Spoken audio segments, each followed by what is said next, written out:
If you wearing pink today, pink today, pink today. If you wearing pink today, stand up and shout hooray.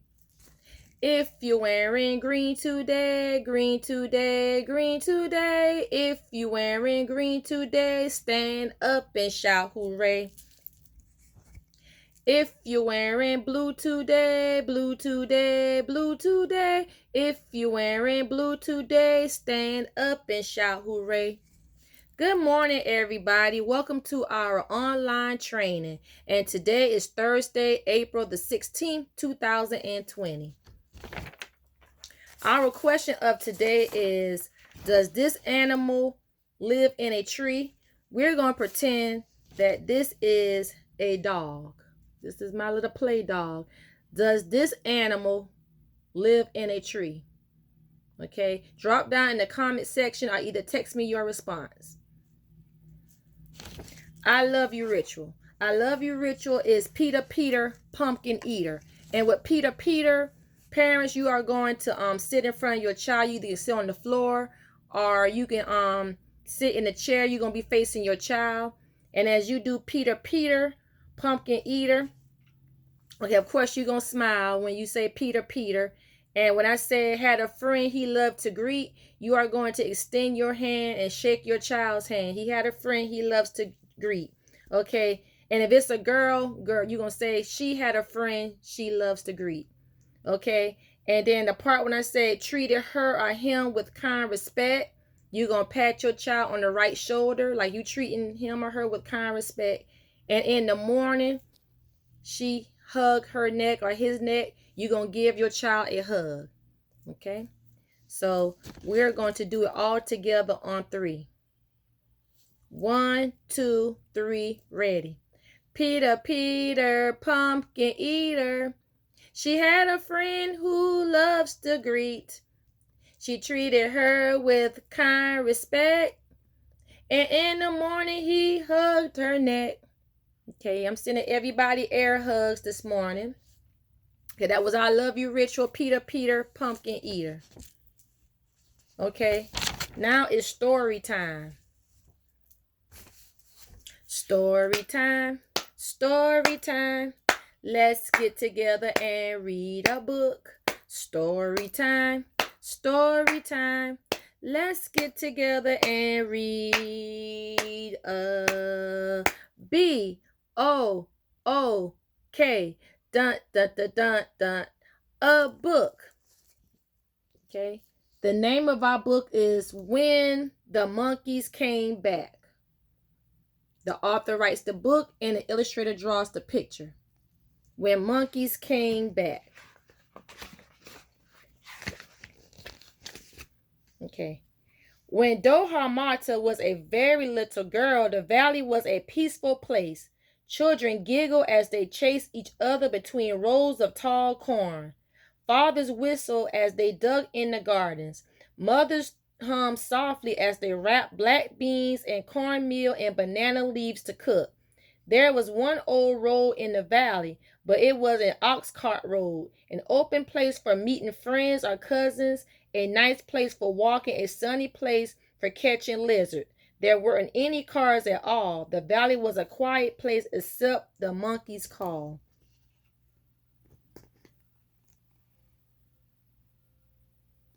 So as we listen to the story, think about the different culture that they are doing different from what we do here in America. As you see, she lives like in a valley. You get to see some of the things that she's doing and the people are doing in the story. Every morning, every evening, for as long as anyone could remember, the monkeys announced the changing of night into day, the changing of day into night. At dawn, they would howl and bark to one another, and the noise they made was like thunder in the trees. At dusk, they would hoot and scream, and each leaf, each blade of grass would tremble from the sound. So as you see, animals, they communicate as well. They communicate to each other the same way we communicate as humans.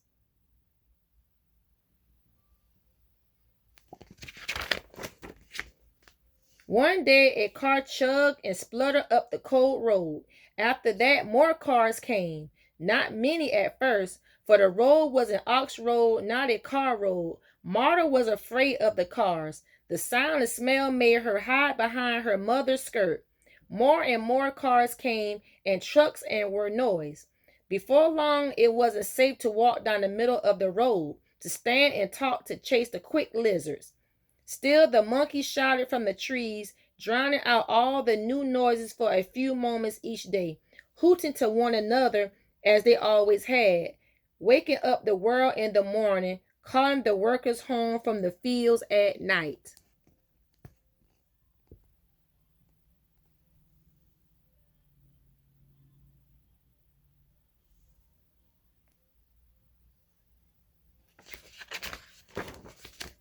The rains came and went, and Marta's dress grew short. And one day some men from the city came to Marta's house. They offered her father a lot of money, enough to buy 6 cows and a brand new dress for Marta, and asked to cut down some trees on the side of the mountain. Marta's father agreed, and from that day on, the forest began to disappear.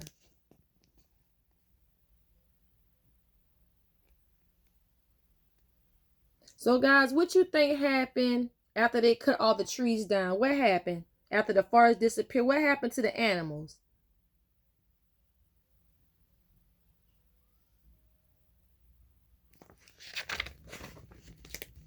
At first, it was just a few trees.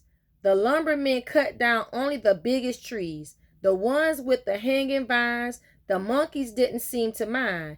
They howled and barked and scolded just as before. But 5 years later, when there were only 24 trees left in the forest, the monkeys went away.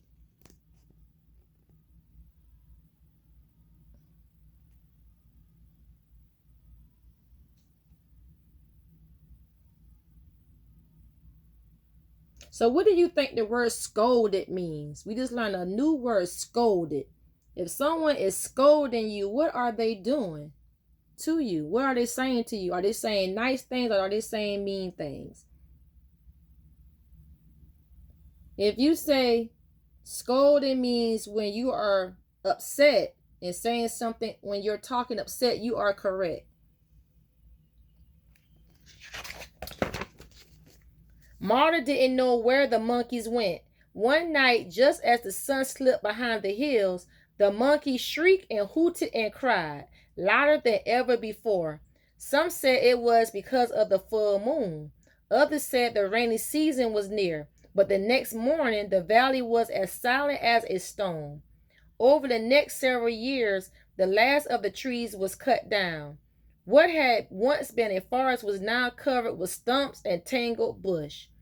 There were a few birds, but no monkeys. Most people forgot about the monkeys. They had roosters to wake them up in the morning, lamps to work by night, and Marta didn't forget.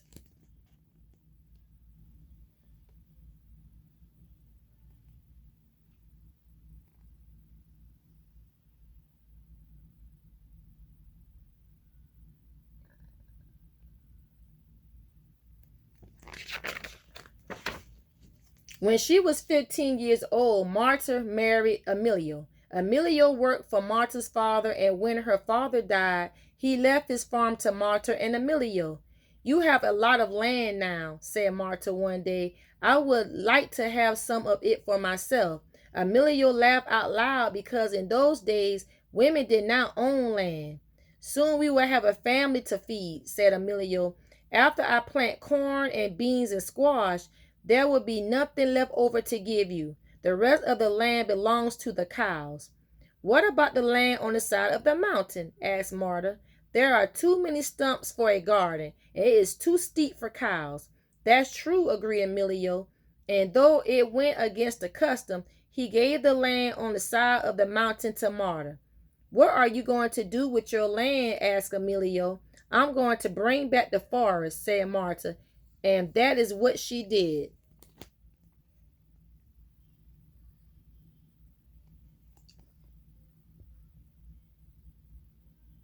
So guys, what is she doing right here in this picture? What is she doing?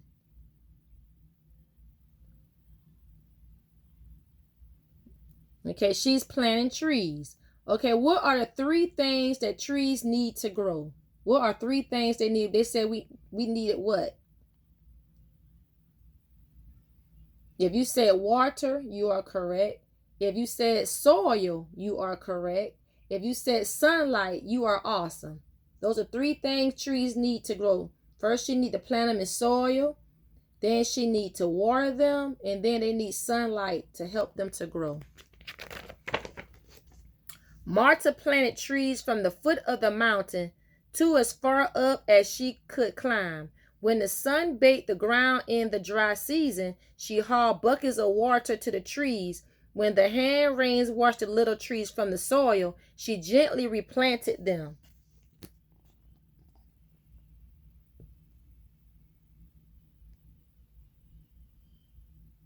Doesn't that remind us of our plant in our class where the tree would start off very small, and then as we kept watering it and as the tree gained some sunlight, we had to change it to put into a new bucket. It just like this, but the opposite. The only difference is this is planted outside and we have like an indoor tree or indoor plant. So she's waiting to see how it grows.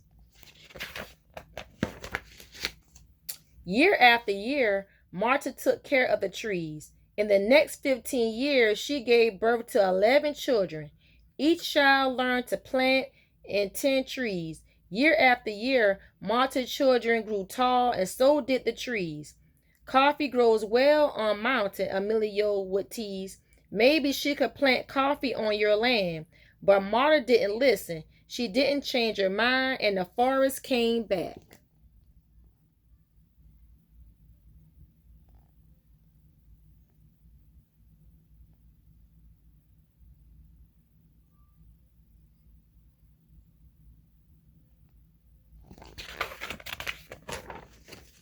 Many more years passed. The trees grew higher and higher. Martha's children grew up and had children of their own.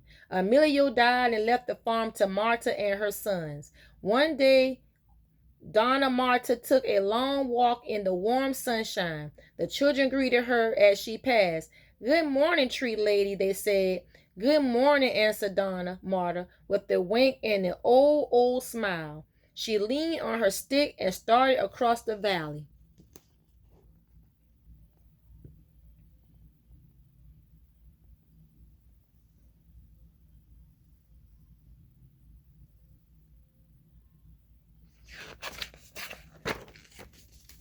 Her trees touched the sky. Thick vines wrap around their trunks. Birds of every color filled their branches. Now, wherever they dropped their seeds, new trees would grow. The valley was bright with squash and corn and beans, but the side of the mountain was a deep, dark green, forest green. Donna Martha's work was finished.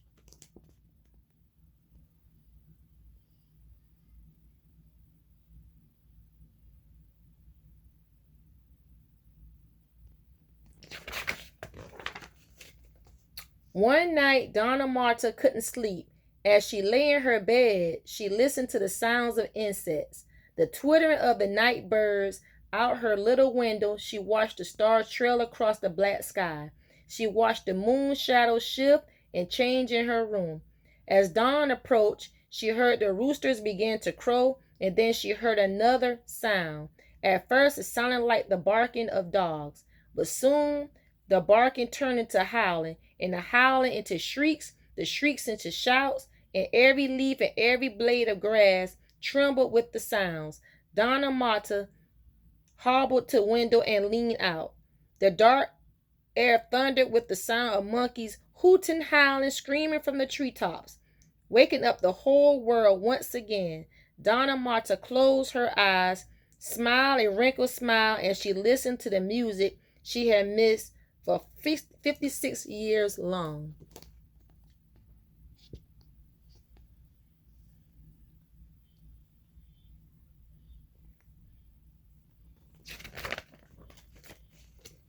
Every morning now, old Donna Martha wakes up to the barking and scolding of the monkeys. Every evening she waits for them to gather in the trees to shriek and howl and say good night. For a few moments each morning and evening, the sound of the monkey drowns out all the other sounds in the valley. For a few moments each day, it is as if nothing had ever changed.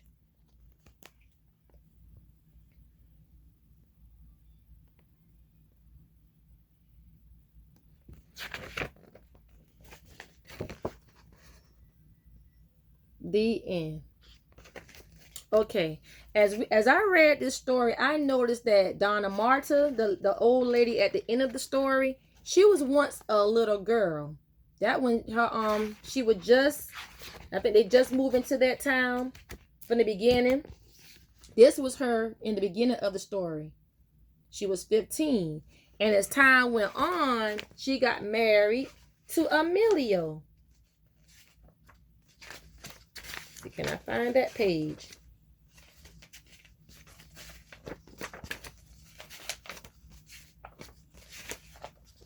Okay, this was before that. Okay, she got married to Emilio.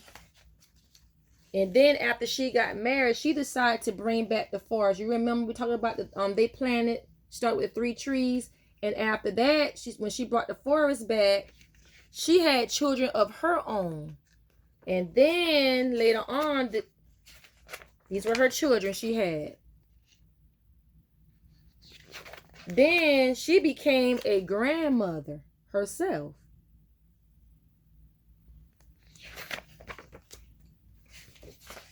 Which brings us to this point.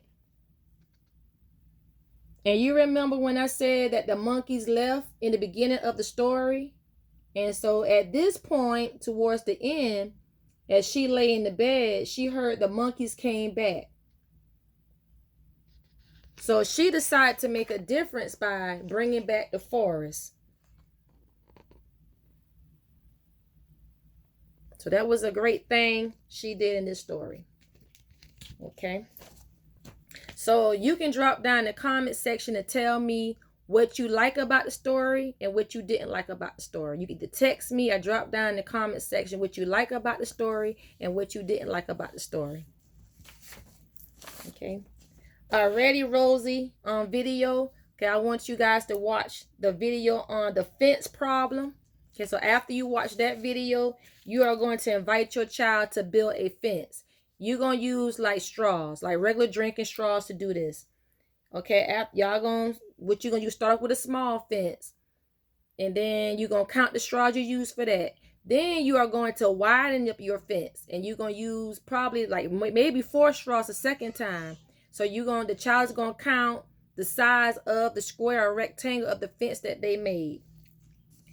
Okay, so while you're doing that, you're going to ask them, what have you added? Okay, you can also use like animals, play animals, or pretend to use animals as if they are the animals are in a farm.